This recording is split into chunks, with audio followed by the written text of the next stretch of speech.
Berlatar di masa depan yang tidak terlalu jauh, kisah akan berfokus pada seorang pria bernama Mikey yang sedang dikejar oleh debt collector. Tak sendiri, ia bersama temannya yang bernama Timo diketahui punya hutang yang cukup besar pada seorang rentenir kejam yang sebenarnya tidak terlalu membutuhkan uang tapi lebih kepada kepuasan saat mengeksekusi nasabah yang telat bayar.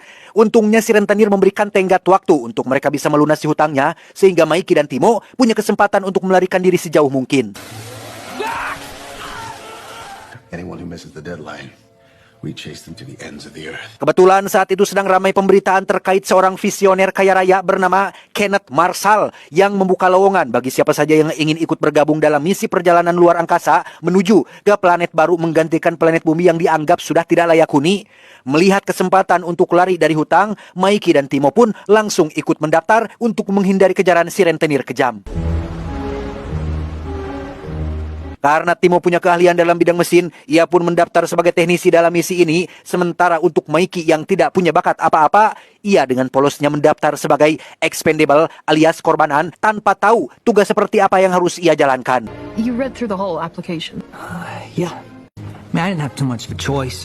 Dari sekian banyak orang yang mendaftar, sepertinya hanya Mikey lah satu-satunya orang yang bersedia menjadi korbanan yang ternyata tugasnya cukup ekstrim. Ia akan dikloning alias disalin atau diciptakan ulang menggunakan sebuah printer khusus. Pertama-tama, ingatan atau memori Mikey akan disalin ke dalam harddisk yang berbentuk batu bata kecil. Setelah itu printer canggih akan membuat ulang tubuh baru yang terbuat dari bahan mentah, hasil pembakaran sampah organik seperti makanan sisa, kotoran manusia, dan lain sebagainya. Vault memories.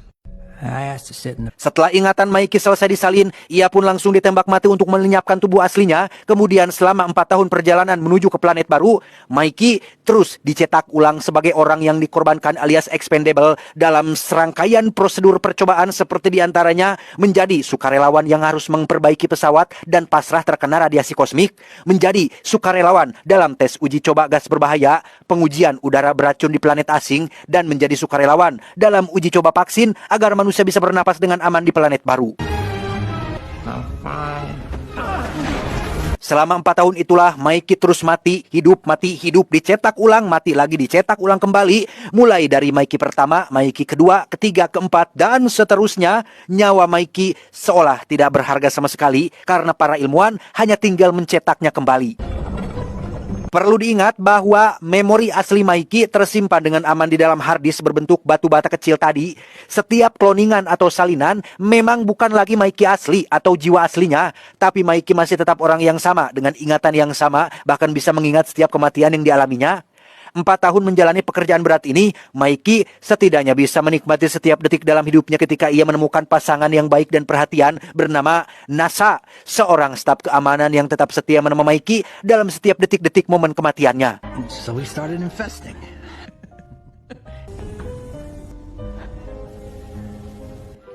Setibanya di planet yang dituju, yaitu planet es bernama Niflheim, salinan Mikey yang ke-17 pun mendapat tugas untuk melakukan eksplorasi bersama dengan beberapa anggota lain. Di mana hal mengejutkan terjadi saat mereka menemukan sosok makhluk penghuni asli planet ini.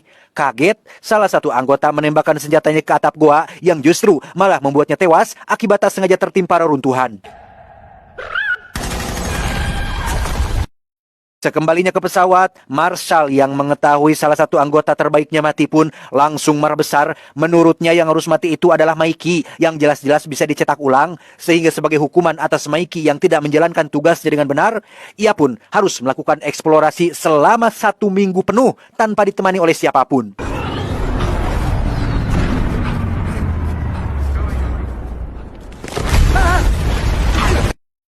Dan ya, Mikey tak sengaja terperosok jatuh ke dalam gua di bawah tanah, di mana Timo yang kebetulan muncul di sana sebenarnya bisa saja menolong tapi tidak melakukannya karena tahu Mikey bisa dicetak ulang kembali.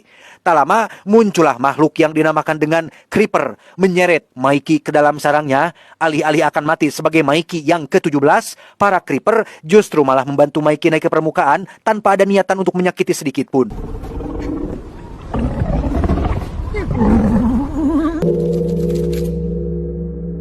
Entah sudah berapa lama Mikey berada di luar sana, ia pun berhasil pulang kembali ke markas dengan cara ikut mobil truk yang kebetulan lewat. Setiba di markas, Mikey sempat mencoba bertanya hari dan jam berapa sekarang. Ia khawatir semua orang sudah menganggapnya mati dan para ilmuwan sudah mencetak ulang kembali. Otomatis akan ada 2 Mikey dalam waktu bersamaan dan itu sangat dilarang dalam peraturan.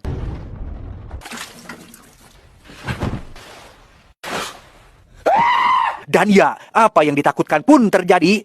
Inilah Mikey 18, kloningan Mikey yang bisa dibilang sangat berbeda dengan Mikey sebelum-sebelumnya. Sifatnya arogan, tangguh, tidak takut mati, punya nyali besar, dan yang pasti tidak lembek seperti sosok Mikey ke-17. Karena ada aturan yang melarang dua kloningan dalam waktu bersamaan, Mikey 18 yang arogan pun berniat untuk melenyapkan 17 dengan cara dilempar ke dalam sumur api, tetapi... Ya, muncul Timo yang sedang melakukan transaksi ilegal, yaitu menjual barang terlarang sejenis narkoba masa depan yang disebut dengan oxyjofol. Di situ Mikey 17 dan 18 pun mengobrol tentang sosok Timo yang bisa dibilang merupakan teman toksik yang selalu merugikan. Sehingga Mikey 18 yang pemberani pun langsung nyerenteng, berniat menjatuhkan Timo ke dalam sumur api, tapi hal itu gagal dilakukan setelah komandan pesawat datang yang membuat nyawa Timo berhasil diselamatkan. I want to keep dealing, mother. Watch what you say. Nasha, take Mickey home. I'll wrap up here. Yes. Mikey 18 pun pergi setelah Nasa datang ke sana, sementara si lembek 17 malah ditarik ke ruangan Marshall untuk diajak makan malam tanpa tahu bahwa makanan yang disajikan merupakan daging buatan yang masih dalam tahap percobaan. Still squishy, fresh out of the printer. How's the sauce? Alhasil, Mikey pun keracunan makanan menghasilkan kesimpulan bahwa daging buatan ini belum layak untuk dikonsumsi. Melihat Marshall akan menembak Mikey, salah satu kru wanita bernama Kai pun dengan cepat mencegahnya dan membawa Mikey 17 pergi dari sana. Thank you for dinner. There. Tadi sangka Kai ternyata adalah penggemar berat Mikey yang sudah lama ingin memacarinya. Hal itu membuat Mikey 17 menjadi takut karena tak ingin selingkuh dari Nasa. Yang ketika 17 kembali ke kamarnya, ia malah menemukan fakta mengejutkan bahwa Nasa justru malah suka jika Mikey jadi ada dua dan akan merahasiakan hal ini dari siapapun. Tak lama, Kai pun memergoki Nasa bersama dengan dua Mikey. Sadar jika Nasa ingin memiliki keduanya, Kai pun melakukan negosiasi dengan Nasa untuk membagi salah satu Mikey diberikan kepadanya. 17 untuk Kai dan 18 boleh untuk Nasa. Itu sangat adil dan Kai berjanji akan merahasiakan hal ini dari semua orang. Namun karena Nasa terlalu maruk dan tidak ingin membagi Mikey dengan siapapun, ia menolak permintaan tersebut hingga terjadilah perdebatan di antara mereka berdua. If you know what I mean. 17 and 18 are both Mickey. Both my Mickey. Saat Kai dan Nasa sedang masih berdebat, Marshall yang haus validasi pun melakukan pidato sekaligus menunjukkan sebuah batu hitam untuk sebagai bentuk simbolis atas planet ini akan mereka jadikan sebagai hunian baru. Di mana pada saat yang sama, Mikey 18 yang melihat acara itu pun semakin dibuat murka dengan sosok Marshall yang selalu bersikap sewenang-wenang, sehingga dengan bermodalkan pistol milik Nasa, 18 yang arogan pun langsung pergi ke acara tersebut dan berniat untuk menghabisi Marshall di sana. Tepat saat Mikey 18 akan menembak Marshall, muncullah dua bayi creeper dari dalam batu hitam tersebut yang ketika semua orang sedang paciwe, Mikey 18 pun langsung melepaskan satu tembakan, tetapi...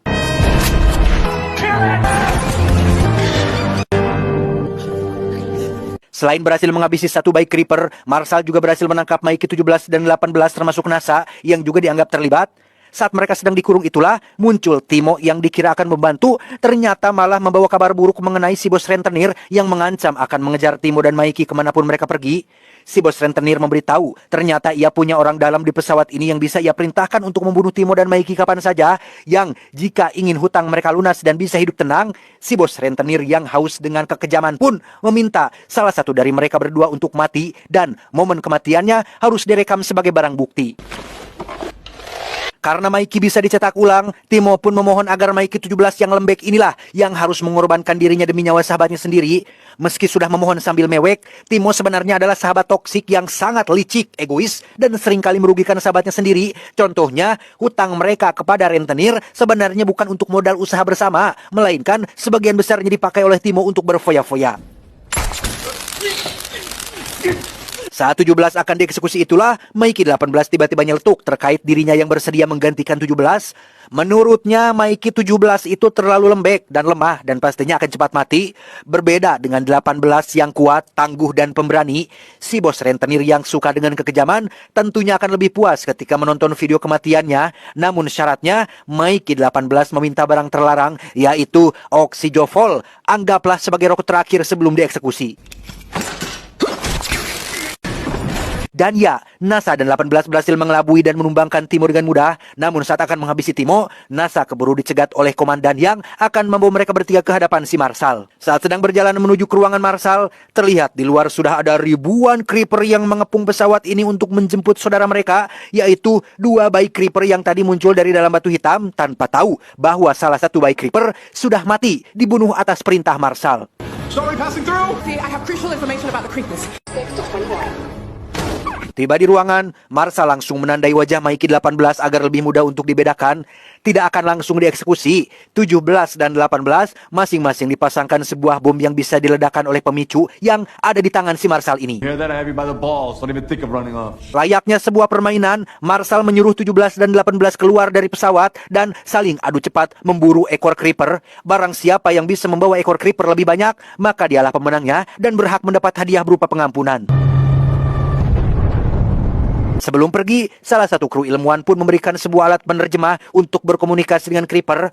Meski masih dalam tahap uji coba, si ilmuwan berharap alat itu dapat bekerja dengan sempurna. Let's sit back and watch. They'll start chopping tails as soon as... Ketika 17 dan 18 sudah bertemu dengan induk creeper, disitulah mereka berdialog terkait tujuan mereka mengepung pesawat ini. Benar dugaan Mikey 17, para creeper ini tidak bermaksud menyerang manusia, melainkan hanya ingin menjemput kedua bayinya yang terjebak di dalam batu hitam.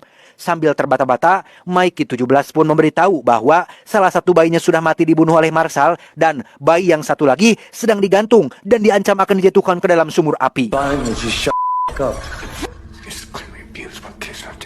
Mengetahui salah satu bayinya sudah mati, induk creeper pun mengancam akan membantai habis semua manusia dengan cara berteriak secara serentak yang konon katanya frekuensi yang dihasilkan mampu meledakkan bola mata dan otak manusia.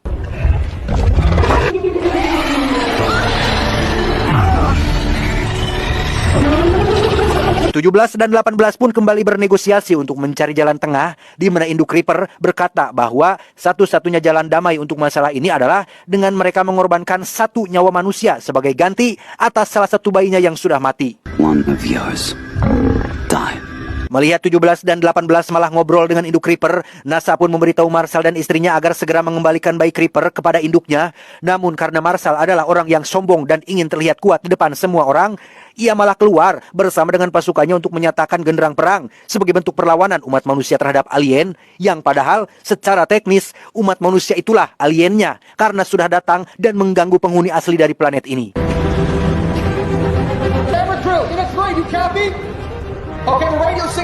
Sambil direkam untuk dokumentasi, Marshall bermaksud melakukan perang yang dianggap akan menjadi momentum paling hebat dan keren dalam sejarah.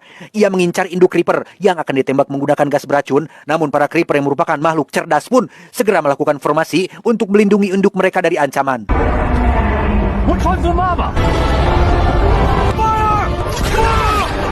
Beralih ke NASA yang berhasil memiting leher istri si Marshall dan mengancam akan membunuhnya. Permintaannya cuma satu, kembalikan bayi creeper supaya tidak ada perang. Komandan yang berakal sehat pun langsung memahami situasi ini dan bersedia akan membantunya. Sementara untuk istri si Marshall, ia akhirnya ditangkap dengan tuduhan telah melakukan berbagai pelanggaran yang tidak selaras dengan norma-norma kemanusiaan. Dengan cepat, NASA pergi keluar sembari menggendong bayi creeper yang langsung Mikey kembalikan pada induknya. Di saat yang sama, Mikey 18 akhirnya tahu siapa orang paling cocok untuk dijadikan sebagai korban supaya tidak ada perang antara manusia dan creeper. Orang itu tentu saja adalah si Marshall yang selalu bertindak sewenang-wenang sehingga Time to say goodbye. sesuai permintaan induk creeper, Mikey 18 akan menyerahkan satu nyawa manusia sebagai ganti atas bayinya yang sudah mati. Namun itu membutuhkan nyali yang cukup besar untuk mengorbankan dirinya sendiri dalam momen tersebut, yang meski Mikey 18 dikenal arogan, ia masih punya hati nurani untuk mencegah perang terjadi, dan itu ia lakukan tepat disaksikan langsung oleh 17.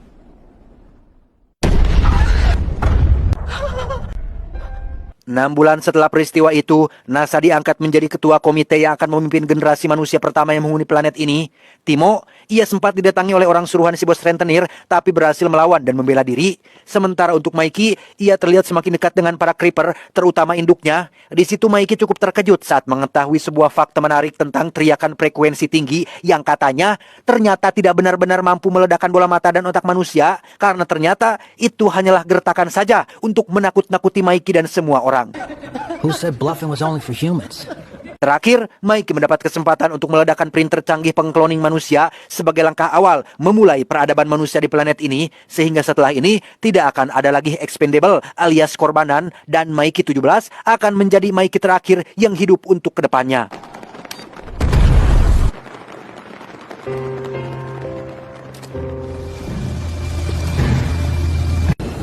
I'm vengeance. Tamat,